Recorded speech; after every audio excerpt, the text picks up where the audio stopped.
So hello everyone. ইতিমধ্যে আমাৰ মাজত আহি পৰিছে APSC এক্সাম 2025ৰ অফিচিয়েল নটিফিকেশ্যন। ইয়াৰ এলিজিবিলিটি, এক্সাম ডেট আৰু এপ্লিকেশ্যন প্ৰচেছ সমগ্ৰ প্ৰচেছখিনি মই এই ভিডিঅ'টোত ক'ম বুলি ভাবিছোঁ।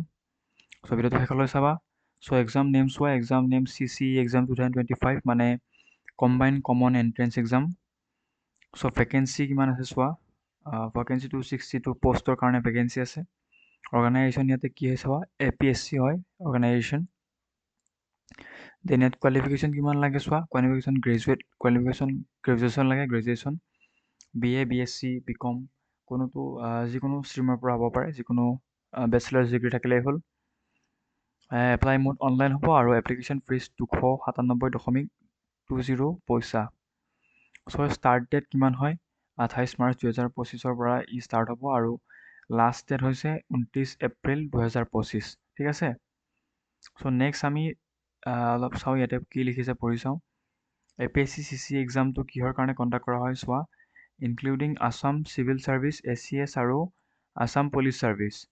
মানে ACS আৰু APSৰ কাৰণে এই আছাম চিভিল ছাৰ্ভিচ এক্সামটো কণ্ডাক্ট কৰা হয় আৰু এইটো অসমৰ one of the most toughest exam বুলি ক'ব লাগিব। ষ্টেট লেভেলৰ মষ্ট চেলেঞ্জিং এক্সাম, টাফেষ্ট নহয়, চেলেঞ্জিং এক্সাম বুলি ক'ব লাগিব APSC CC এক্সামটো।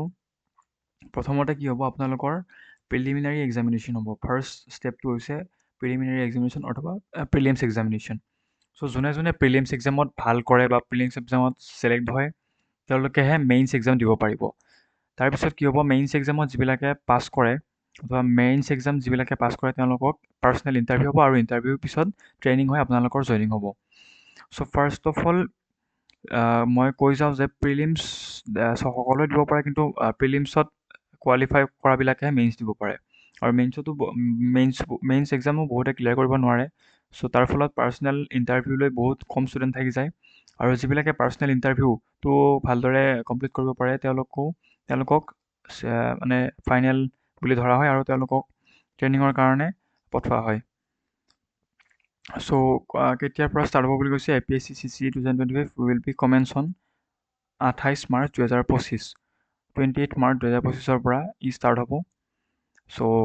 Exam name combine competitive examination prelims Assam civil service exam overview.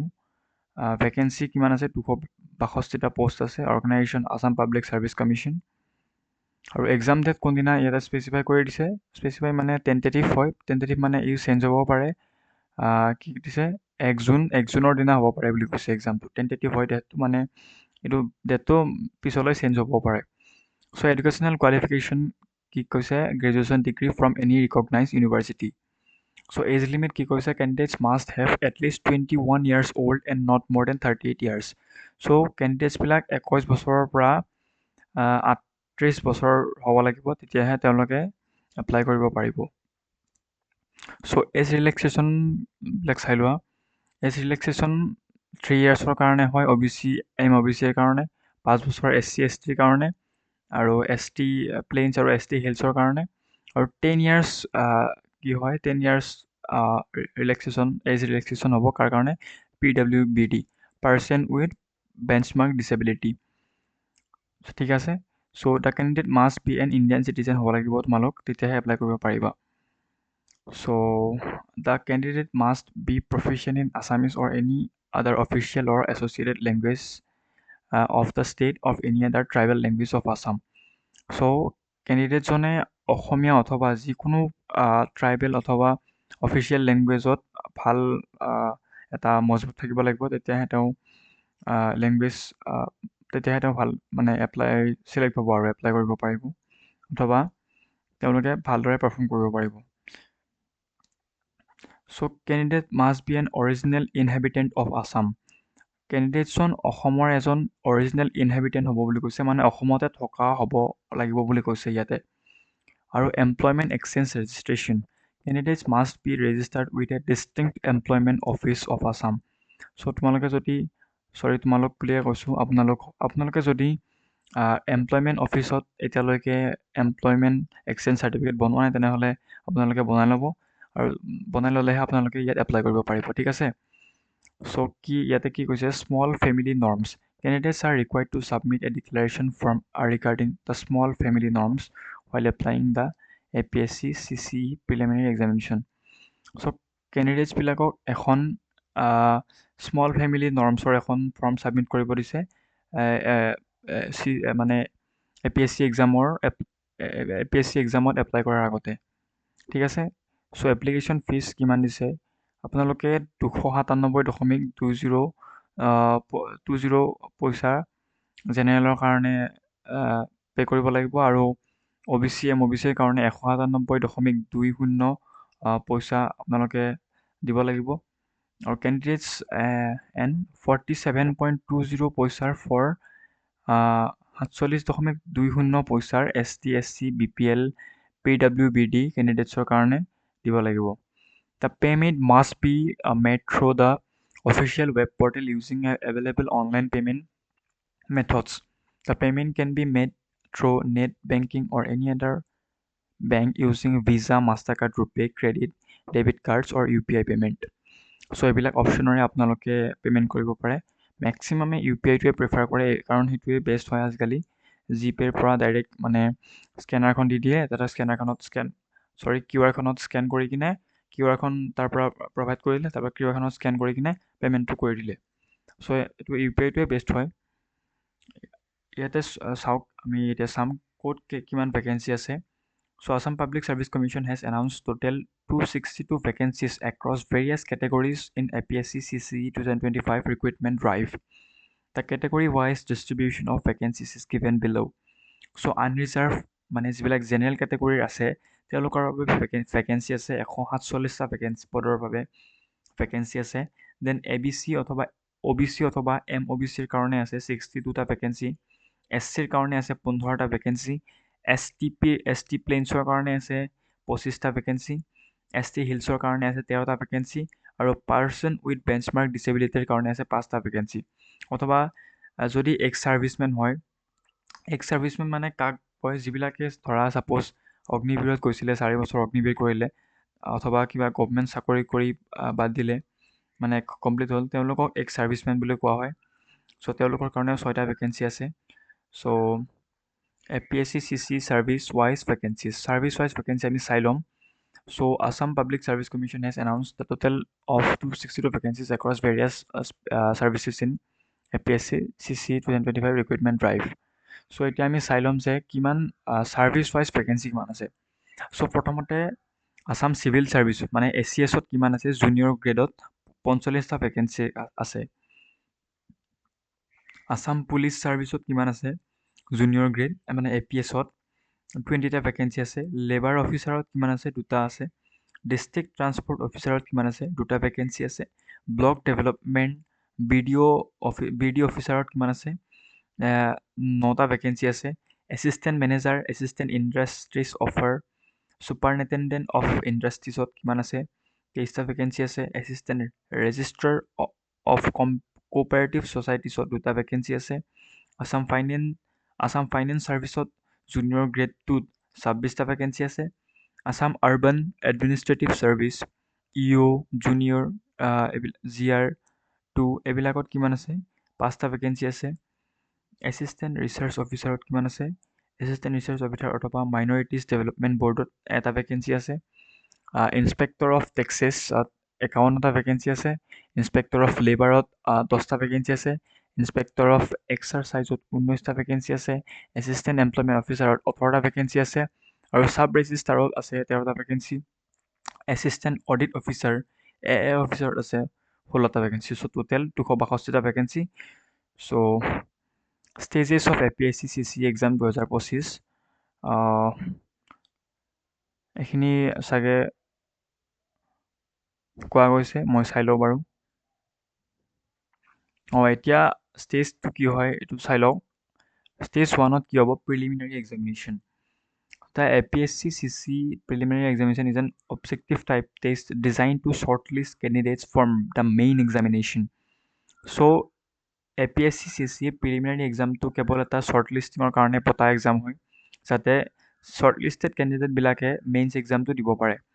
So it consists of 2 papers of multiple choice questions, each lasting 2 hours. So এই পেপাৰখন এই এক্সামটো preliminary এক্সামটো 2খন পেপাৰেৰে conduct কৰা হ'ব। It's 2খন পেপাৰতে 2 ঘণ্টা 2 ঘণ্টাকৈ সময় দিয়া হ'ব। Exam name APSC prelims exam. Question type MCQ হ'ব, objective type question papers, MCQ multiple choice questions. So' total papers 2খন হ'ব, জেনেৰেল ষ্টাডিজৰ এখন আৰু জেনেৰেল ষ্টাডিজ 1 and 2 চৰি। ফুল মাৰ্কছ কিমান 400 মাৰ্কছ হ'ব আৰু 200 মাৰ্কছ এখন পেপাৰত 200 মাৰ্কছকৈ। চ' ডিউৰেশ্যন 2 hours পাৰ পেপাৰ, এখন পেপাৰত 2 ঘণ্টাকৈ সময় থাকিব। চ' নিগেটিভ মাৰ্কিঙো আছে ইয়াতে, কাৰণ এইটো এজ কম্পিটিটিভ এক্সামিনেশ্যন হয়। চ' 1/4 of the marks for each incorrect answer.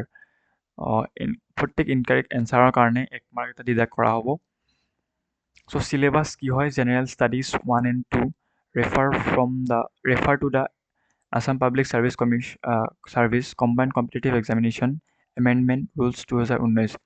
চ' ইয়াৰ চিলেবাছৰ ওপৰত মই আৰু এটা ভিডিঅ' বনাই দিম, যদি লাগে আপোনালোকক তেনেহ'লে। চ' কমেণ্ট কৰি জনাব যদি চিলেবাছৰ ওপৰত ভিডিঅ' লাগে। নিশ্চয় লাগিব। মই এইটো ভিডিঅ' আপলোড কৰাৰ পিছতে মই সেই ভিডিঅ'টো বনাবলৈ ষ্টাৰ্ট কৰিম। চ' এক্সাম চেণ্টাৰ ক'ত ক'ত হ'ব আপোনালোকে চাই লওক। The preliminary examination is conducted across multiple centres including Amingaon, আমিনগাঁৱত হ'ব, বৰপেটাত হ'ব, বঙাইগাঁৱত হ'ব, বিশ্বনাথ হ'ব, বিশ্বনাথ চাৰিআলিত হ'ব, বিশ্বনাথ চাৰিআলি, ধেমাজি, ধুবুৰী, ডিব্ৰুগড়, ডিফু, গোৱালপাৰা, গোলাঘাট, গুৱাহাটীত হ'ব, হাফলঙত হ'ব, হাইলাকান্দিত হ'ব, হামৰেণত হ'ব, হাটশিঙিমাৰীত হ'ব, হোজাইত হ'ব, যোৰহাটত হ'ব, কলাইগাঁৱত হ'ব, কলাইগাঁও নহয়, কাজলগাঁৱত হ'ব, কোকৰাঝাৰত হ'ব, মাজুলীত হ'ব, মংগলদৈত হ'ব, মৰিগাঁৱত হ'ব, মুছালপুৰত হ'ব, নগাঁৱত হ'ব, নলবাৰীত হ'ব, নৰ্থ লখিমপুৰত হ'ব, শিলচৰত হ'ব, শিৱসাগৰত হ'ব, সোণাৰীত হ'ব, শ্ৰীভূমিত হ'ব, তামোলপুৰত হ'ব, তেজপুৰত হ'ব, তিনিচুকীয়াত হ'ব আৰু ওদালগুৰিত হ'ব। চ' কেইখন চেণ্টাৰ আপোনালোকে চাই লওক, নামখিনি চাই লওক। এইখিনি চেণ্টাৰত এক্সাম APSC প্ৰিলিমছ এক্সামৰ কণ্ডাক্ট কৰা হ'ব এইকেইটা এক্সাম চেণ্টাৰতে। চ' the preliminary exam serves as a qualifying round and only candidates who clear this test can appear for the main examination. Prelims crack কৰিলেহে আপোনালোকে মেইনছ এক্সামত বহিব পাৰিব। চ' মেইন এক্সামটো কি হয় চাই লওক। এই মানে APSC এক্সামৰ ষ্টেজটো কি হয়, মেইন এক্সামিনেশ্যন। ইয়াতে ৰিটেন হ'ব আৰু ইণ্টাৰভিউ হ'ব। So' main examination is conducted in 2 parts. 2টা পাৰ্টত এই মেইনছ এক্সামটো কণ্ডাক্ট কৰা হয়। ফাৰ্ষ্ট ৰিটেন এক্সামিনেশ্যন আৰু ছেকেণ্ডটো interview test. So' first written এক্সামটো কি হয় চাই লওঁ আহক। Written examination evaluates candidates understanding, analytical abilities and overall merit. So' এইখিনিয়ে কৈছে যে এনালাইটিকেল এবিলিটি আৰু অভাৰঅল মেৰিটটো চাই এই ৰিটেন এক্সামিনেশ্যনত। কুৱেশ্যন এক্সামটো কি হয়, APSC CC mains exam. Question type এছে আৰু অবজেক্টিভ টাইপৰ 2টা টাইপৰ কুৱেশ্যন আহে। এছেও লিখিব লগা হ'ব পাৰে আৰু অবজেক্টিভো আহে। চ' এই কুৱেশ্যন পেপাৰৰ মেডিয়াম কি হয়, আপোনালোকে ইংলিছতো লিখিব পাৰে আৰু অসমীয়াতো লিখিব পাৰে। চ' টোটেল ইয়াতে 6খন পেপাৰ থাকে। চ' ফুল মাৰ্কছ কি হয়, 1500 মাৰ্কছৰ ফুল হয় পেপাৰ কেইখন। 6খন পেপাৰত 1500 মাৰ্ক। ডিউৰেশ্যন 3 hours পাৰ পেপাৰ। মানে 6খন পেপাৰত 6 3 18 ঘণ্টা হ'ব এক্সাম। মানে একেদিনাই নহয় আৰু মানে চিফ্ট ছিষ্টেমত হ'ব আৰু। টোটেল যিহেতু 6খন পেপাৰ আছে, চ' এই এক্সামৰ চেণ্টাৰটো অনলি গুৱাহাটীতে হ'ব আৰু বেলেগ ক'তো এই মেইনছ এক্সামটো নহয়। অনলি গুৱাহাটীতে ষ্টুডেণ্টবিলাকে এই এক্সামটো দিব লাগিব, কাৰণ এইটো অলপ বেছি ষ্ট্ৰিক্ট হয় এইটো exam. Candidates are shortlisted for the written examination based on merit, with the number of candidates being 11-12 times total vacancies. ইয়াতে কি কৈছে, candidates are shortlisted for the written examination based on merit. চ' মেৰিটৰ ওপৰত বেছ কৰি কেণ্ডিডেটছবিলাকক এই shortlist কৰা হ'ব এইটো এক্সামৰ পিছত, with the numbers candidates being 11-12 times the total vacancies. Selection adheres to vertical and horizontal reservation norms. চ' এই চিলেকশ্যনত থিয়কৈ আৰু পথালিয়ে বিভিন্ন ধৰণৰ ৰিজাৰ্ভেশ্যনৰ নৰ্মছ থাকিব। চ' ছেকেণ্ড মানে মেইনছ এক্সামৰ ছেকেণ্ড পাৰ্ট টু হ'ল যে ইণ্টাৰভিউ টেষ্ট। মেইনছৰ ৰিটেন এক্সামটো হৈ যোৱাৰ পিছত তাত কোৱালিফাই হ'লে ইণ্টাৰভিউ টেষ্টলৈ মাতে। চ' ইণ্টাৰভিউ টেষ্টটো কি হয়? The interview test assesses candidates personality suitability for public service. So' এই ইণ্টাৰভিউ টেষ্টটোত কি আপোনালোকৰ পাৰ্চনেলিটি টেষ্ট কৰা হয়, চুইটেবিলিটি টেষ্ট কৰা হয় পাব্লিক ছাৰ্ভিচৰ কাৰণে, আৰু ইণ্টেলেকচুৱেল এণ্ড ছ'চিয়েল ট্ৰেটছৰ আপোনালোকৰ এবিলিটিটো চেক কৰা হয়। চ' ইয়াৰ এক্সামটোৰ নাম কি হয়? APSC main interview exam. So' এইটো exam type personality assessment exam. ইয়াতে ফুল মাৰ্কছ 180 থাকে আৰু ইয়াৰো এক্সাম চেণ্টাৰ গুৱাহাটীতে হয়। চ' এক্সামৰ বিষয়ে সম্পূৰ্ণ মই আপোনালোকক কৈ দিলোঁ। চ' এতিয়া কেনেকৈ ফাইনেল চিলেকশ্যন আৰু মেৰিট ৰেংকিং কৰে এইটো চাই লওঁ আহা। চ' final selection and merit ranking for APSC CC 2025 determined by combining the marks obtained in main examination, written and personal interview. So merit লিষ্টখন কেনেকৈ প্ৰকাশ হয়? আপোনালোকৰ প্ৰিলিমছ এক্সামৰ কোনো ধৰণৰ মাৰ্কছ ইয়াত জইন নহয়, অনলি মেইনছ এক্সামৰ ৰিটেন আৰু ইণ্টাৰভিউৰ মাৰ্কছহে জইন হৈ কিনে আপোনালোকৰ ফাইনেল মেৰিট লিষ্টখন প্ৰকাশ হয়। The Assam Public Service Commission prepares a comprehensive merit list based on this aggregate score. এই এগ্ৰিগেট স্ক'ৰৰ ওপৰত ভিত্তি কৰিহে তেওঁলোকে এখন মেৰিট লিষ্ট প্ৰিপেয়াৰ কৰে বুলি কৈছে। Ranking candidates according to their overall performance throughout the selection process. Successful candidates are allocated to various civil service vacancies based on 3 key factors: their rank in the final merit list, their indicated service preferences, and applicable reservation categories. The commission meticulously ensures that only the exact number of candidates required to fill the advertised vacancies are recommended for appointment. This rigorous two-tier selection methodology employed by APSC guarantees that only the most qualified and deserving candidates are selected to serve in prestigious civil services of Assam, maintaining the high standards expected from public servants. So' APSC এইটো guarantee কৰে যে most qualified আৰু most ডিজাৰ্ভিং ষ্টুডেণ্টেহে যাতে এই এক্সামটোত আৰু এই public service ছেক্টৰত আহে। চ' সেইটো APSCয়ে ভালদৰে নিৰীক্ষণ কৰে আৰু ফাইনেল তেওঁলোকে মেৰিট লিষ্ট পাব্লিছ কৰে। চ' এইখিনিয়ে আছিল আজিৰ এই ভিডিঅ'টোত। এতিয়া যদি ভিডিঅ'টো ভাল লাগিছে লাইক কমেণ্ট শ্বেয়াৰ কৰি দিব, আৰু যদি কিবা ভুল ভ্ৰান্তি হৈছে মোক ক্ষমা কৰি দিব, আৰু ভুলটো আঙুলিয়াই দিলে মই খুব ভাল পাম। কমেণ্টত যদি কিবা ভুল ভ্ৰান্তি হৈছে তেনেহ'লে মোক আপোনালোকে কমেণ্ট কৰিব পাৰে, মই কোনো ধৰণৰ বেয়া নাপাওঁ, মই ভুলটো আঙুলিয়াই দিলে মই ভাল পাম। চ' আজিলৈ এইখিনিয়ে আছিল। মই নিশ্চয় APSC চিলেবাছৰ ওপৰত মই নিশ্চয় এটা ভিডিঅ' বনাম। চ' আপোনালোকে চেনেলটো ছাবস্ক্ৰাইব অথবা লাইক কমেণ্ট শ্বেয়াৰ কৰি দিব। চ' ধন্যবাদ। নেক্সট ভিডিঅ'ত লগ পাম বুলি আশা থাকিল। ধন্যবাদ।